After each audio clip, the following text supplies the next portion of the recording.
누가복음 23장 32절부터 38절입니다. 제가 읽어드리겠습니다. 또 다른 두 행악자도 사형을 받게 되어 예수와 함께 끌려가니라. 해골이라 하는 곳에 이르러 거기서 예수를 십자가에 못 박고 두 행악자도 그렇게 하니 하나는 우편에 하나는 좌편에 있더라. 이에 예수께서 이르시되 아버지 저들을 사하여 주옵소서. 자기들이 하는 것을 알지 못함이니이다 하시더라. 그들이 그의 옷을 나눠 제비 뽑을세. 백성은 서서 구경하는데 관리들은 비웃어 이르되 저가 남을 구원하였으니 만일 하나님이 택하신 자 그리스도이면 자신도 구원할지어다 하고 군인들도 희롱하면서 나아와 신포도주를 주며 이르되 내가 만일 유대인의 왕이면 내가 너를 구원하라 하더라. 그의 위에 이는 유대인의 왕이라 쓴 패가 있더라. 아멘. 모든 전체주의 국가에서는 자신들의 권력과 정권을 유지하기 위해서 공포 장치를 필요로 합니다. 십자가는 이 로마 제국의 공포 장치였습니다. 어린 시절 이 십자가라고 하는 것은 그저 교회에서나 들어보았기 때문에 이 십자가는 예수님만 달려 돌아가신 건 줄 알았었어요. 다른 사람 그랬다는 게 아니라 제가 그렇게 생각했다는 겁니다. 어렸을 때. 그런데 십자가는 예수님만 달리신 것이 아니더라고요. 예를 들어서 주전 71년에 스파르타쿠스가 노예 반란을 일으켰는데 그때 이 반란을 진압하고 로마에서는 6천 명이 넘는 그 노예들, 그 반란자들을 십자가에 못 박아서 그 로마로 가는 아피아 가도의 그 길에다가 그 6천 명을 십자가에 달아서 다 매달아 버렸습니다. 그렇게 하는 이유가 뭘까요? 사람들이 보게 하는 거거든요. 그러니 아무도 모르는 곳에서 조용히 죽이는 게 아니라 사람들이 많이 다니는 길, 그러니까 가장 붐비는 길에다가 십자가로 못 박아서 세워놓고 그 사람들이 지나다니면서 그 장면을 보고 공포심을 가지도록 한 장치였던 거예요. 그래서 키케로와 같은 로마의 정치인도 십자가를 매우 부정적으로 생각했는데 키케로는 이렇게 말합니다. 십자가는 가장 잔혹하고 끔찍한 소름 끼치는 형벌이다. 그래서 십자가는 로마 시민들에게 그리고 로마 시민들의 생각 속에서 완전히 사라져야 된다. 이렇게 말할 정도였어요. 너무 끔찍해서.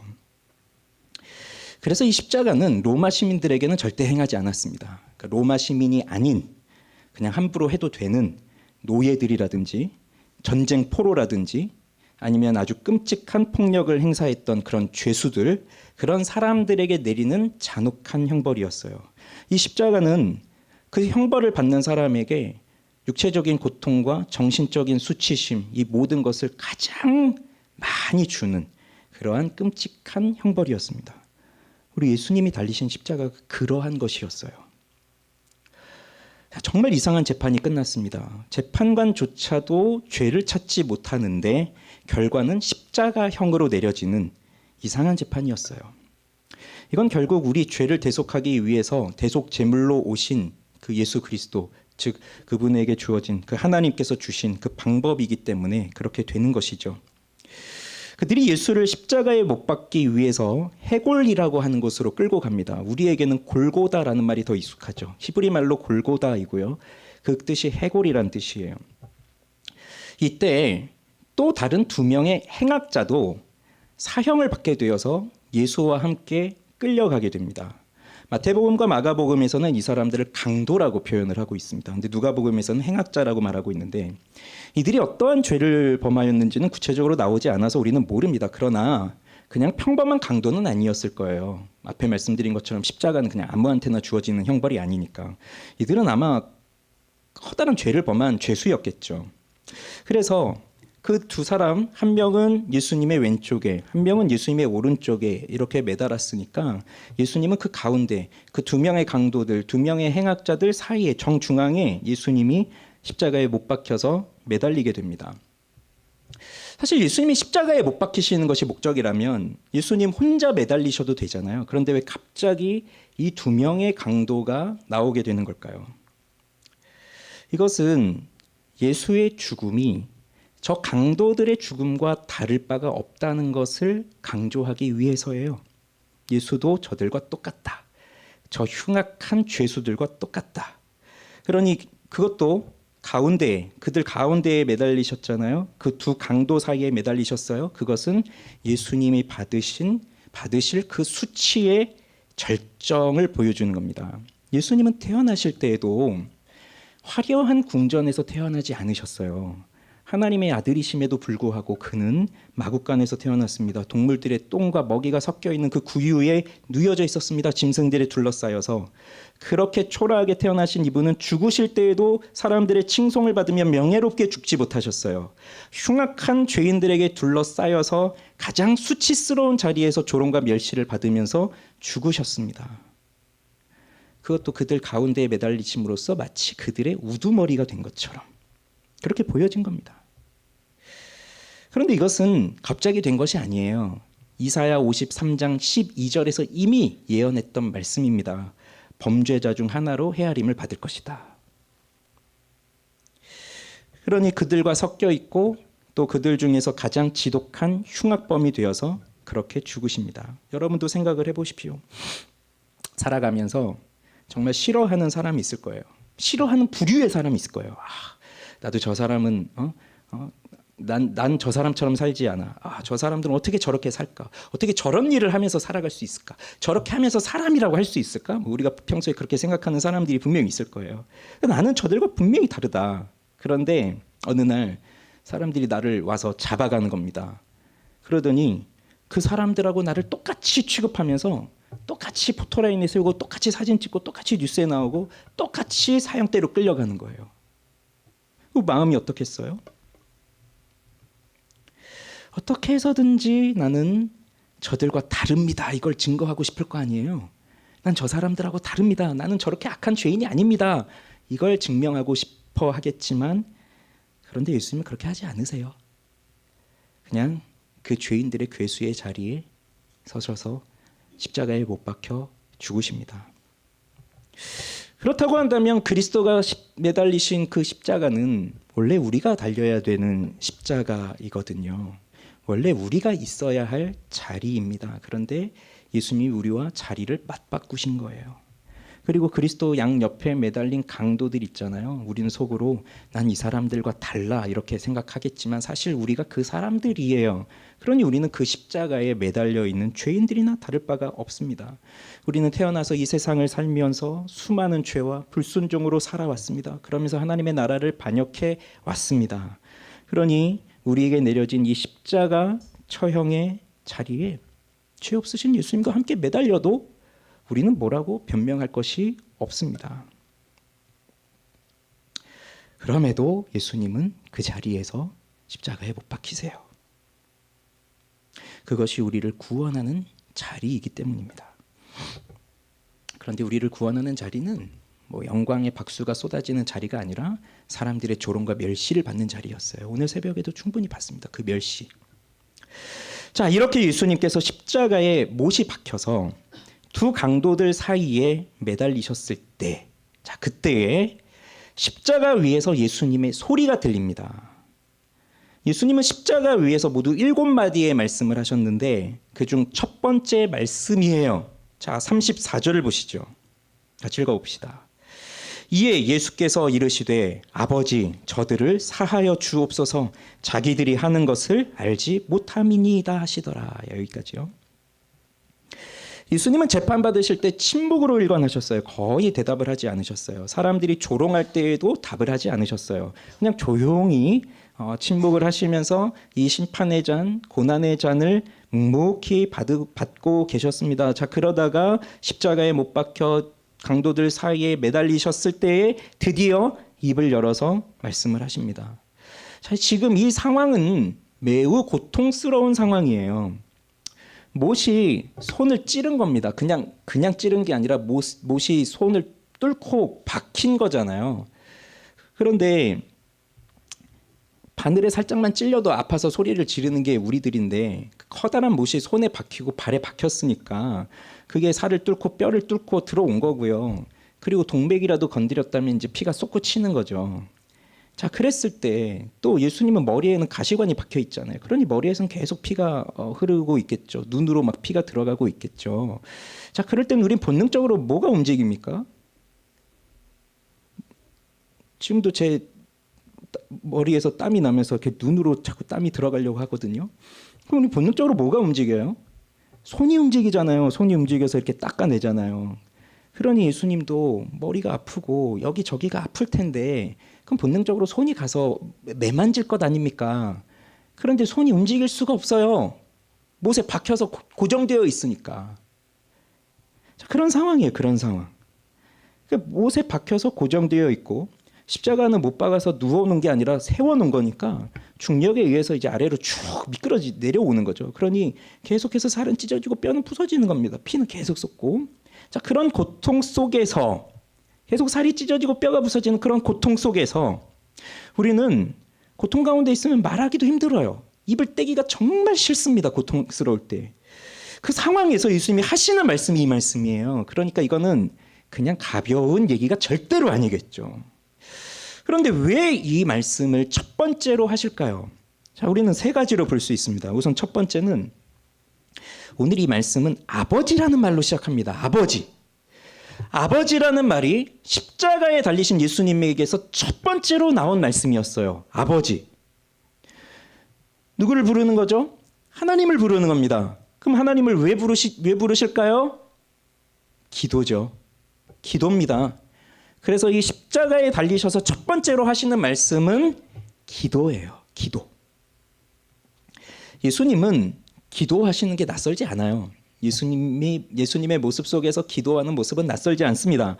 예수님은 늘 기도하는 삶을 사셨습니다. 그래서 우리 이번 주간에도 새벽에 계속 말씀을 보았듯이 며칠 전에 보았었잖아요. 겟세마네 동산에서 예수님이 기도하십니다. 자, 아주 특별한 상황이에요. 이제 붙잡혀서 그 십자가의 죽음을 당하셔야 되는 그런 상황. 그래서 아버지께 이 잔을 옮겨 주시옵소서. 그러나 내 원대로 마시고 아버지의 원대로 하시옵소서라고 하는 이 기도를 해야 되는 그 상황에서 특별한 상황이잖아요. 자, 그 상황에서 예수님은 제자들에게 너희도 깨어 시험에 들지 않게 기도해라 그렇게 명령을 하셨는데 예수님은 힘써서 애써서 기도하셨고 그래서 땀이 땅에 떨어지는 핏방울처럼 되었고요. 그런데 제자들은 어떻게 됐습니까? 슬픔으로 인해서 잠들었습니다. 분명히 말씀하셨는데 시험에 들지 않도록 깨어 기도해라. 그리고 예수님은 돌 던질 만큼 그러니 뭐 얼마 되지 않는 거리에 가셔서 거기서 그렇게 고통스럽게 기도하시는데 이 제자들은 슬픔에 겨워서 잠들었단 말이에요. 무슨 차이입니까? 우리는 특별한 상황에 처하면 특별한 상황이니까 기도할 수 있다고 생각을 해요.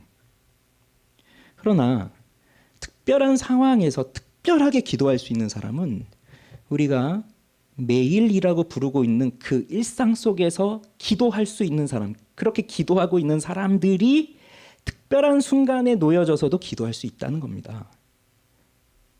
이걸 우린 자꾸 잊어버려요. 그래서 나는 일상을 살아가고 있으니 기도할 필요를 잘 못 느껴서 기도를 못하고 있고, 자, 이제 특별한 상황이 생겼다. 뭐 예를 들어 고통스러운 순간, 위기의 순간, 아주 위험한 상황 이런 것들이 펼쳐졌습니다. 내 상황 속에. 그러면 그 자리에 가면 나는 그 상황 때문에 기도할 수 있을 거라고 생각을 하지만 그러나 그 상황에서는 사실 우리의 입술에서 나오는 건 기도가 아니라 원망이에요. 불평이 먼저 나와요. 아버지요 부를 수 있어요. 그런데 아버지 왜 이렇게 하십니까? 이런 불만이 먼저 나오는 거예요. 그게 사람의 본능이에요. 그러니 일상에서 기도하지 않는 사람은 특별한 순간이 됐다고 해서 기도한 건 아닙니다. 그러면 생각해 보세요. 겟세마네 동산에서의 기도도 아주 특별한 상황이었지만 지금 이 상황은 더 특별하지 않습니까? 실제로 십자가에 못이 박혀서 이제 몇 시간 후면은 숨을 거두셔야 되는 그런 상황입니다. 너무나 고통스러운 그 상황이고 이제 아버지께서도 듣지 않으시는 그 사랑하는 하나님 아버지로부터 완전한 버림을 받으시는 그 지옥과 같은 고통을 당하시기 바로 얼마 전 그 상황 속에서 예수님은 뭐라고 하시냐면 아버지요 라고 부르는 거예요. 옆에 있는 강도들은 뭐라고 했을까요? 옆에 달려있는 강도들은 그렇게 못 박혔을 때 뭐 하고 있었을까요? 아마 아프다고 소리를 꽥꽥 질러대면서 나한테 못 박는 저 로마 군인들을 막 저주하고 욕하고 막 그랬을 거예요. 우리 삐삐삐라고 나오는 그런 말들 있잖아요. 그게 의도적으로 한다기보다 그냥 속에서 나오는 말들이에요. 그러나 예수님은 아버지요, 아버지요. 기도가 나옵니다. 기도. 이게 바로 예수님의 삶이었다는 거예요. 예수님의 삶. 그래서 이분은 기도로 사역을 시작하셨고 기도로 사역을 마치세요. 아더 핑크라고 하는 우리 학자가 이렇게 말을 했습니다.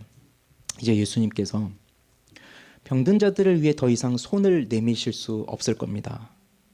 두 손이 십자가에 못 박혔기 때문입니다. 자비를 베푸시기 위해서 더 이상 다니실 수가 없을 겁니다. 두 발이 잔인한 나무에 매달렸기 때문입니다. 더 이상 제자들을 가르칠 수 없을 겁니다.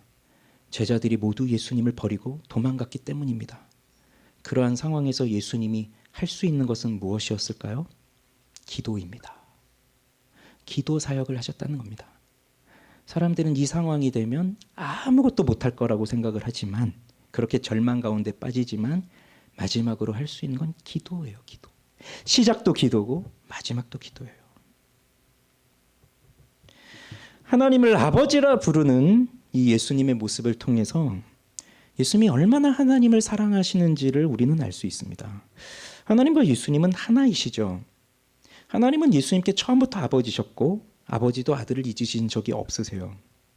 그러면 이렇게 고통 가운데 있을 때 우리에게 다가오는 유혹은 하나님을 아버지라 부르지 못하게 하는 겁니다. 마귀가 예수님을 시험했어요. 3번을 물었죠. 돌을 떡으로 바꿔라. 높은 데서 뛰어내려라. 나에게 경배하라. 이렇게 마귀가 예수님을 시험하는데 3가지 방법으로 시도를 하고 있지만 사실 똑같습니다. 하나입니다. 하나. 뭐냐면 하나님 아버지하고의 관계를 깨뜨려 버리는 거예요. 너도 하나님이잖아. 그러니 너의 능력으로 이 돌을 떡으로 바꿔. 너도 하나님이잖아. 네가 뛰어내리면 천사들이 와서 너를 붙잡아 줄걸. 나한테 경배해. 그러면 내가 이 모든 걸 다 너에게 줄게. 너도 하나님이잖아. 그러니 이제 더 이상 아버지의 명령을 받으면서 아버지에게 순종할 필요 없이 너 스스로 해라. 그게 사탄이 주는 시험이었고, 그렇게 해서 내가 스스로 뭔가를 한다면 그건 내가 하는 게 아니라 이제 너는 나의 밥이다. 그러니까 사탄의 지배를 받으며 살라는 얘기거든요. 그러니 사탄은, 마귀는 아버지, 즉 하나님 아버지하고의 관계를 깨뜨리는 게 우선이에요. 그게 시험이에요. 그런데 예수님은 하나님의 말씀으로 이 모든 시험을 이기셨습니다. 하나님을 향한 사랑을 절대 버리지 않으셨습니다. 이렇게 십자가에 달린 이 순간에도 아버지를 찾으십니다. 사실 이 십자가라고 하는 이 고난의 잔은 아버지께서 마련해 놓으신 거예요. 그러니 마음만 참 다르게 먹어도 왜 이 잔을 내게 주십니까? 이럴 수 있지만 그러나 아버지를 원망하지 않습니다. 아버지를 사랑합니다. 자, 2번째는 예수님이 하시는 기도의 내용이에요. 뭐라고 기도하십니까? 저들을 사하여 주옵소서. 저 사람들을 용서해 주십시오. 이 기도를 하는 겁니다.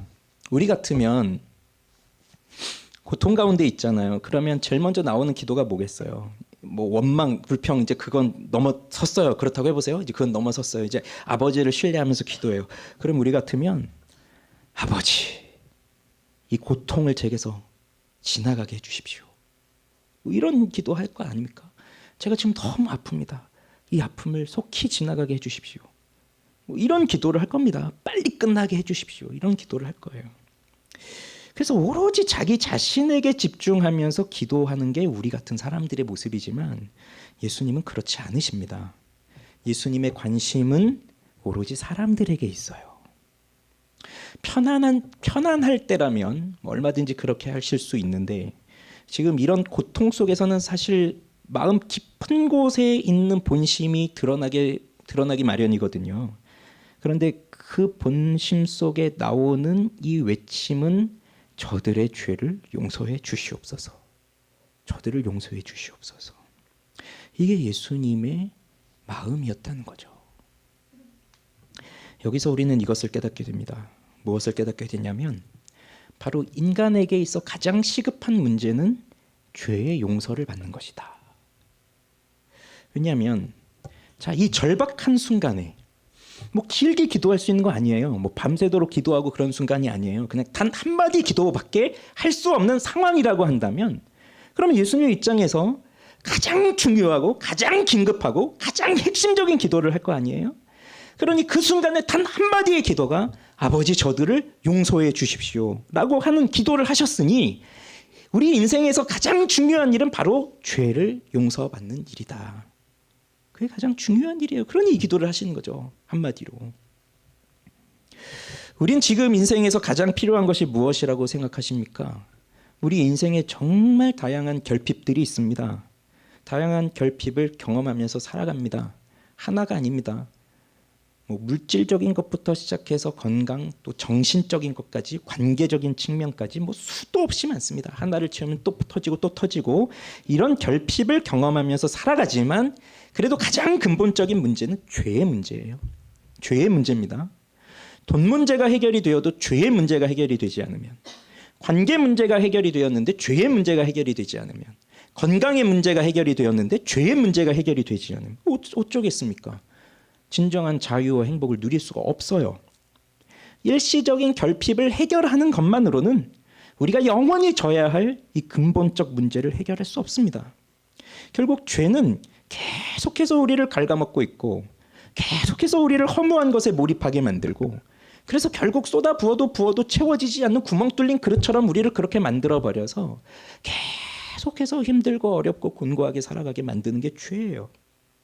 그래서 예수님은 저들을 용서해달라고, 그 죄의 문제를 해결해달라고, 죄를 용서해달라고 기도하고 있으십니다. 그런데 이상한 것이 하나 있어요. 혹시 발견할 수 있으시겠습니까? 이상한 것이 하나 있습니다. 지금까지 복음서를 읽어보면 예수님은 죄의 문제를 어떻게 해결해 오셨죠? 예를 들어 지붕을 뚫고 내려온 중풍병자 한번 생각해 보시겠습니까? 예수님이 뭐라고 말씀하셨죠? 너의 죄사함을 받았느니라 라고 선언하셨어요. 선포하셨어요. 내가 너의 죄를 사하였노라 라고 선언을 하셨어요. 그러면서 인자가 땅에서 죄를 사하는 권세가 있는 줄을 너희에게 알게 하려 함이다 라고 예수님이 친히 말씀하셨습니다. 그러면서 그 병자들에게 너가 죄 사함을 받았다라고 선포하셨습니다. 선언하셨습니다. 예수님은 죄 사함의 권세가 있으신 하나님이셨습니다. 그러면 이 십자가에 달려 계실 때 자신의 손에 못을 받고 발에 못을 받고 그렇게 머리를 흔들며 지나가면서 모욕하고 있는 저들을 향해서 너희가 무엇을 하는지 알지 못하니 내가 너희들의 죄를 사하노라 라고 말씀하시면 되잖아요. 그 죄의 문제를 해결하시려면. 그러면 되잖아요. 그런데 오늘 여기서는 그렇게 하지 않으세요. 뭐 하십니까? 기도하고 계세요. 아버지 저들의 죄를 용서해 주시옵소서. 왜 그러신 걸까요? 지금 예수님이 계신 자리가 어디인지를 주목해 보십시오. 예수님 어디에 계신 겁니까? 십자가 위에 계십니다. 십자가는 누가 있는 자리입니까? 끔찍한 죄를 범한 사형수가 있는 자리인 겁니다. 그렇습니다. 예수님은 우리의 죄를 짊어지시고 흉악한 죄인이 되어서 지금 하나님의 심판을 받고 계시는 중이에요. 십자가의 형벌을 받고 있는 중입니다. 그러니 십자가에서 죄를 사하는 권세를 나타내실 수가 없어요.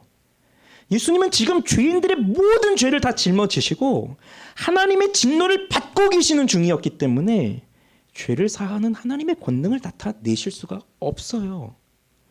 정말로 우리와 똑같은 자리에 서 계신 겁니다. 똑같은 자리에. 거기서 우리를 위해서 기도하시는 거예요. 죄를 용서해 주시옵소서. 여러분, 예수님께서 죄로 인해 받으시는 진노가 어느 정도일지 짐작이 가십니까? 우리 살면서 잘못해 본 적 있으시죠? 지금이야 잘못한다고 해도 모두가 혼낼 사람은 별로 없으니까 그렇게 무슨 혼날까 봐 두렵고 그런 건 없겠지만 어린 시절을 생각해 보세요. 어렸을 때 학교에서 숙제를 안 했다. 근데 이제 가장 무서운 선생님이 딱 몽둥이 들고 들어와서 숙제 다 펴라고 했을 때 모두가 다 안 해왔으면 또 이 집단적으로 안 했으니까 좀 안심을 하겠지만 나 혼자 안 해왔어. 저기서부터 다 해왔는데 내 차례가 됩니다. 그때 두근두근하는 그런 심정 경험해 보셨죠? 근데 뭐 사실 그거야 뭐 회초리 한번 맞고 뭐 그 손바닥 한 대 맞고 끝나는 일이지만 뭐 요즘에야 숙제 안 한다고 그렇게 혼날 일도 없잖아요. 이제는. 예전에 어느 집사님이 하는 얘기를 들었는데요. 사업을 하시는 분이었는데 무슨 일 때문에 검찰청에서 소환이 온 거예요. 참고인 조사를 받으러 오라고 했대요. 갔어요. 참고인 조사를 갔는데 그분 하시는 말씀이 그런 거예요. 가서 검사 앞에 앉았는데 툭툭툭툭 소리가 나더래요. 이게 무슨 소리가 있더니 자기 무릎이 툭툭 부딪히는 소리인 거예요. 나의 의지와 상관없이 무릎이 지가 알아서 이렇게 부딪히고 있다는 거예요. 자기가 잘못해서 간 것도 아니고 그냥 참고인 조사하러 오라고 한 건데도 그냥 그 자리에 가면 너무 무서운 거예요. 그래서 그 얘기를 하시더라고요. 예수님은 하나님의 진노를 받고 계신 거거든요. 그런데 그건 우리가 단순히 숙제 한 번 안 해서 혼나는 그 정도가 아니라 모든 인류가 받아야 할 그 모든 죄에 대한 진노를 그 예수님이 다 받고 계신 거거든요. 그러니 이 고통은 지금껏 그 누구도 경험해 보지 못한 고통입니다. 누구도 경험해 보지 못한 경험이에요. 그러니 자, 예수님이 지금 십자가에서 그 하나님의 진노의 잔을 받고 계시고 있기 때문에 이 죄의 용서를 받지 못하고 하나님의 영원한 심판 속에 들어가서 그 심판을 받을 그 사람들을 생각해 보면 그것이 얼마나 끔찍하고 고통스러운 것을 지금 맛보고 계신 거예요. 그러니 그걸 그냥 볼 수가 없는 겁니다. 하나님은 사랑이시죠. 하나님의 사랑은 잘 기억하십시오. 하나님의 사랑은 은혜와 자비와 긍휼, 오래 참으심으로 나타납니다. 은혜와 자비와 긍휼과 오래 참으심으로 나타나는 게 하나님의 사랑이에요. 그런데 하나님의 사랑은 오래 참으심이지 영원히 참으심은 아니에요. 여기서 우리가 혼동하면 안 됩니다. 오래 참으시는 것이지 영원히 참는다는 건 아닙니다. 왜냐하면 하나님께는 거룩함이 있기 때문이에요. 그런데 그 어떠한 것이, 즉 뭐 인간이든지 어떠한 것이 그 하나님의 거룩함을 훼손하는 일을 저질렀다라고 한다면 하나님은 그걸 가만히 두실 수가 없으세요. 그걸 가만히 둔다면 하나님은 거룩한 분이 아니신 거니까. 그래서 하나님의 거룩함을 누군가 훼손하고 누군가 방해하고 있다면 그 순간 하나님의 의로움이 발현됩니다. 이 하나님의 의로움이란 것은 하나님의 거룩함을 방어하는 하나님의 속성이거든요. 의로움이 나타나는 거예요.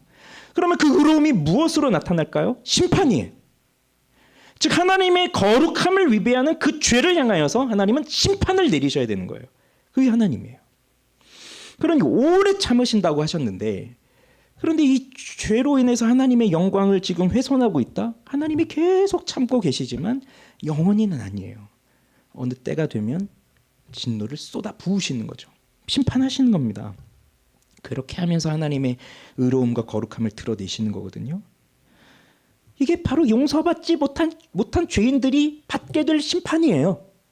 그걸 예수님이 십자가에서 지금 받고 계신 거예요.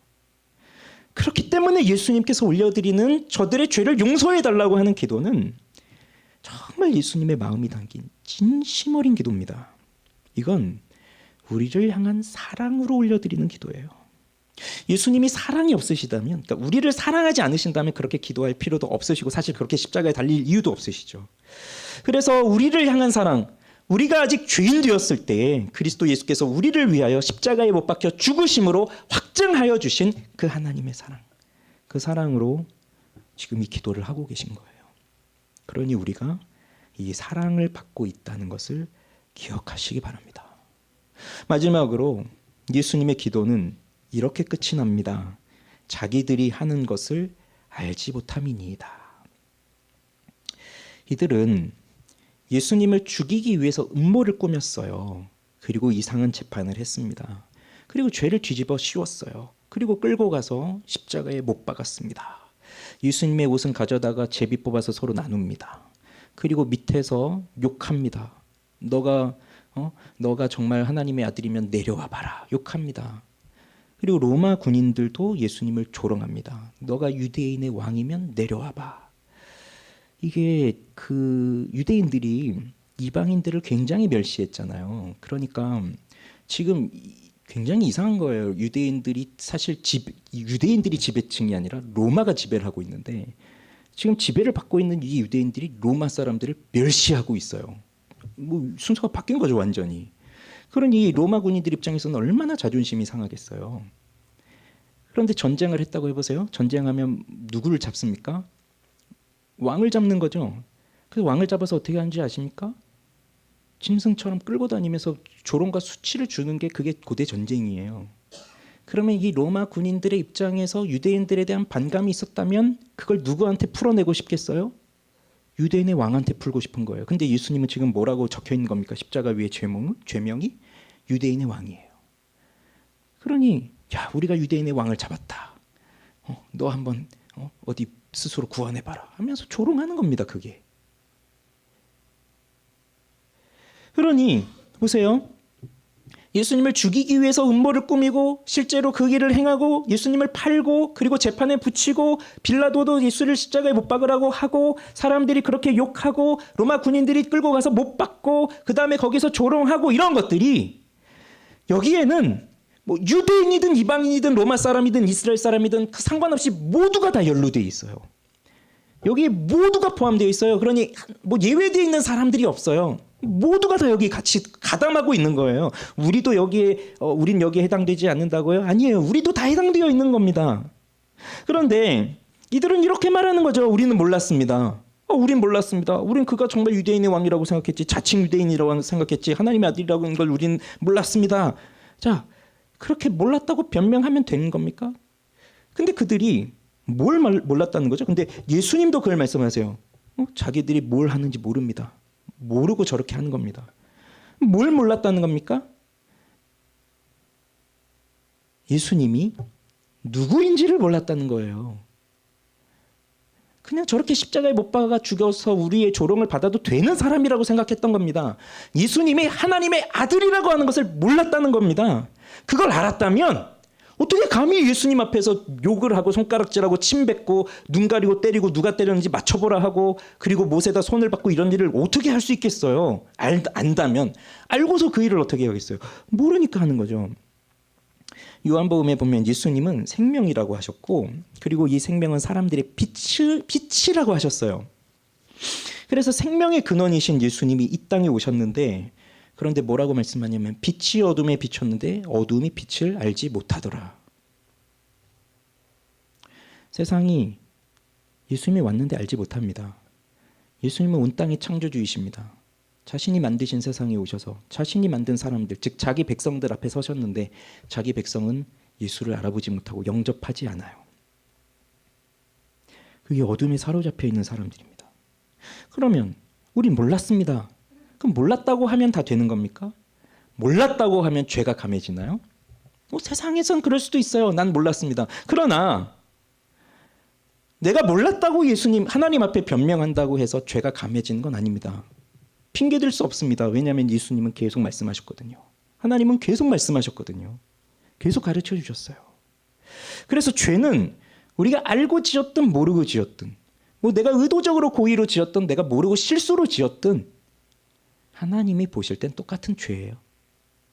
그리고 그 죄는 다 심판을 받아야 돼요. 그리고 용서를 받아야 되는 거죠. 그러니 내가 모르고 했다고 해도 책임은 나한테 있는 겁니다. 그런데 생각을 해보십시오. 자, 예수님이 누군지를 몰라서 그래서 내가 내 손으로 그분의 손을 십자가에 못 박았습니다. 근데 알고 보니 그분이 내 생명이에요. 내 생명의 은인이에요. 그래서 내가 생명을 받을 수 있는 기회였는데 내 손으로 그를 못 박아서 죽였어요. 다른 사람이 했다는 게 아니라 내가 그렇게 했다는 거예요. 내가. 그러면 그 사람이 자 이걸 알았다고 칩시다. 난 몰랐는데 내 생명의 은혜를 내가 죽였네. 근데 이거 돌이킬 수가 없잖아요. 그런 상황에서 나를 용서해 달라고 기도할 수 있을까요? 내가 내 생명의 은혜를 내가 죽였는데 그에게 나를 용서해 주십시오라고 구할 수가 있을까요?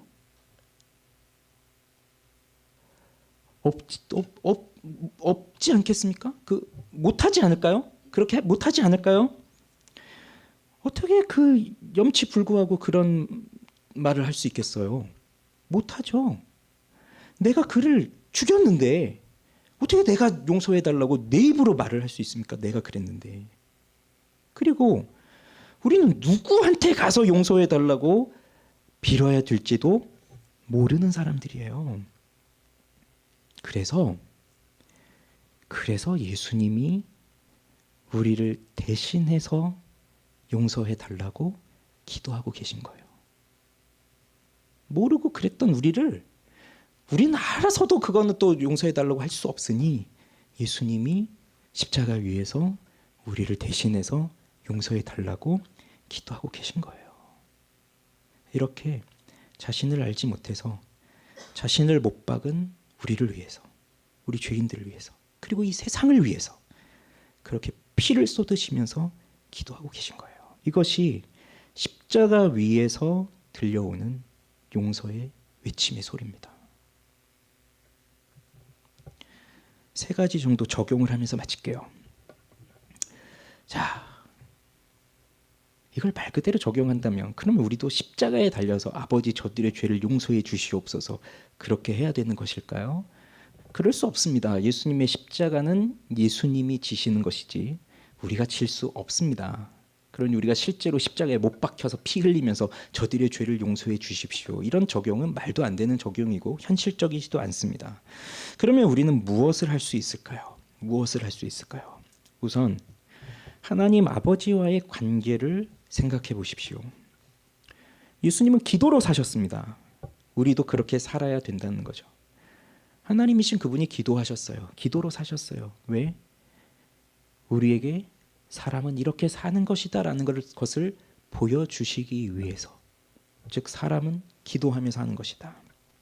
그런데 그 기도의 핵심은 하나님과의 관계에 있습니다. 하나님과의 관계. 우리가 기도를 할 수 있다는 것은 우리의 기도를 들으시는 하나님과 친밀한 관계에 있을 때 우리는 기도할 수 있어요. 친밀한 관계가 없으면 기도하지 못합니다. 하나님께 말을 걸 수도 없어요. 그래서 기도의 핵심이 하나님과의 친밀한 관계라고 한다면 자 사탄은 우리에게 뭘 깨트리려고 한다고 했죠? 하나님과의 관계. 이걸 깨트리려고 계속해서 우리를 시험에 빠뜨리려고 하고 있습니다. 그래서 우리가 살면서 정말 다양한 일들을 겪어요. 그 다양한 일들은 그저 우리로 하여금 잠시 힘들고 괴롭고 하나님 좀 원망하고 그냥 기도 잠깐 하지 말고 좀 잠깐 교회 좀 잠깐 떠나 있고 그 정도를 하게 하려고 우리에게 던져지는 시험이 아니라 하나님 아버지와의 관계를 깨뜨리려고 하는 시험이라고 하는 걸 기억하셔야 돼요. 하나님을 의지하지 못하게 하려고. 그래서 우리는 하나님과의 관계를 생각해야 됩니다. 오늘도 나는 하나님을 아버지라 부를 수 있는가? 하나님이 정말 나의 아버지가 맞으신가? 그래서 내가 오늘도 하늘에 계신 우리 아버지여라고 부르면 하나님이 나의 아들아 나의 딸아 이렇게 응답하시면서 내 기도의 소리에 듣고 계시다는 그 확신이 있는가? 우리 생각해야 됩니다.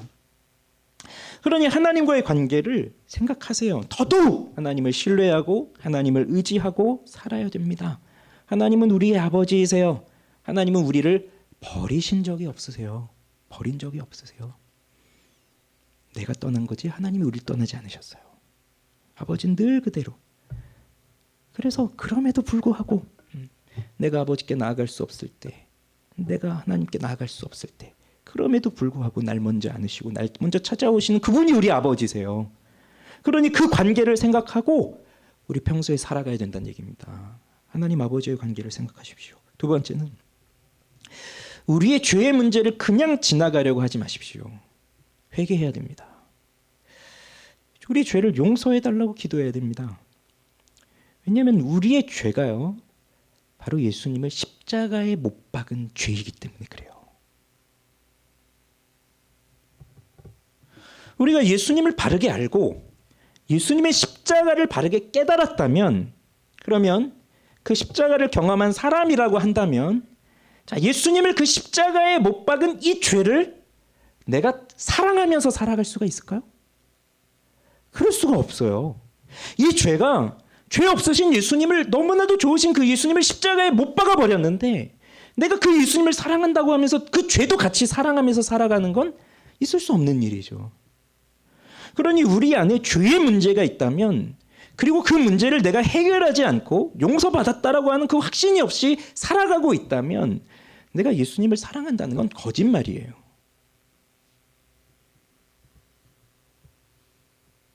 그러니 우리의 죄의 문제를 해결해야 됩니다. 그런데 그 해결은 오직 예수 그리스도밖에 없어요.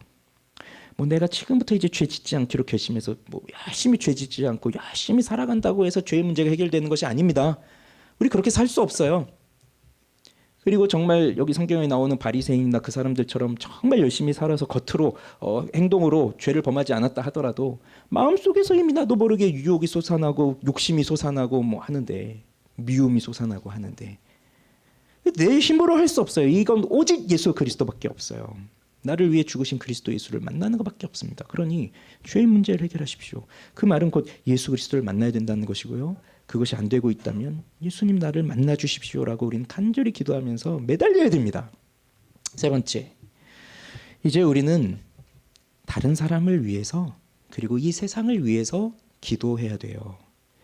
자, 예수님의 기도를 보십시오. 아버지, 저들의 죄를 용서하십시오. 저들이 무엇을 하는지 알지 못합니다. 이 기도에 보면 예수님이 기도하시는 그 대상에는 제한이 없는 걸 보여줍니다. 우리는 내가 사랑하는 사람, 내가 좋아하는 사람, 내 마음에 드는 사람, 나한테 잘해주는 사람, 이런 사람은 그냥 기도가 돼요. 평소에 생각도 잘 돼요. 또 사랑스러워요. 생각만 해도 기분이 좋아요. 그런데 날 힘들게 하는 사람, 나를 괴롭게 하는 사람, 날 괴롭히는 사람, 이런 사람들은 생각만 나도 짜증이 나요. 그러면 기도가 되겠어요? 안 되겠죠. 그럼 기도해도 저 사람 벌 내려주십시오. 그런 기도 할 겁니까? 그러나 예수님이 하신 기도의 대상은요, 자신을 십자가에 못 박고 자신을 욕하고 하는 그 그들을 위해서 기도하고 계신 거거든요. 그러니 기도의 대상에는 제한이 없다. 그래서 내가 좋아하는 사람을 위해서도 기도하지만, 내가 사랑하는 사람을 위해서도 기도하지만, 나를 괴롭히고 나를 힘들게 하고 정말 세상에선 저런 사람 없어져야 돼라고 생각하는 그 사람이 있다 할지라도 그들을 위해서 기도해야 된다는 거예요. 그리고 세상을 위해서. 세상은요, 예수님을 모르고 있어요. 예수님을 모르고 있으니까 이 세상이 어둡고 그 세상 속에서 살아가고 있는 사람들을 어둠에 다 빠뜨려서 예수님이 부르셔도 나오지 못하는 거예요. 그러니 우리는 이 세상을 위해서 기도해야죠. 이 세상에 정말 빛으로 오신 예수 그리스도가 정말 참된 빛으로 드러나셔서 이 어두움에 있는 자들의 눈을 다 밝혀주시고, 그래서 그리스도의 비밀을 보게 하시고 그리스도의 영광 가운데로 나아갈 수 있도록 도와주시옵소서. 기도해야 됩니다. 그것이 예수님께서 십자가에서 올리신 기도를 통하여 우리에게 가르쳐 주신 교훈이에요. 그러니 우리는 이 세상을 위해서, 사람들을 위해서, 스스로 자신의 죄의 문제를 해결하게 해달라고 기도하지 못하는 그 영혼들을 위해서 우리는 기도해야 합니다. 그리스도의 찬란한 빛이 드러나서 이제는 예수님을 높여드리는 이 세상이 되도록, 예배하는 세상이 되도록 그렇게 우리는 기도해야 되는 거예요. 이렇게 사는 우리가 되기를 바랍니다. 우리 찬양합시다.